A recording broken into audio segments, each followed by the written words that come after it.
वेल वेल आहे. वेल आणि झाडामध्ये फरक माहिती आहे का? हो मॅडम. काय फरक असतो? वेल लंबी राहते. वेलीला सगळ्यात पहिला काय म्हणता येईल फरक झाडा आणि वेलीतला, झाड सरळ जातो, वेल सरपटते. हे परमेश्वर बोल नको.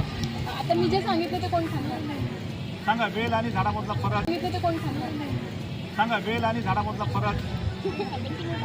हां सांगा, कोण सांगता येईल? हां हे वेल कोणावर अवलंबून आहे?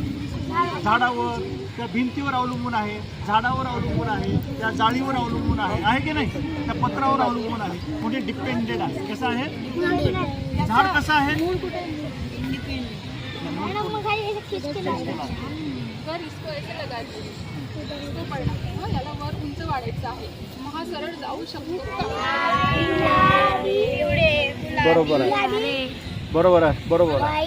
तरी जवळजवळ किती रंग असतात? एकूण रंग किती आहेत सांगा बरं. रंग मोजा, तुम्ही बोटावर मोजा पटापट आणि कॉन्फिडेंटली सांगा.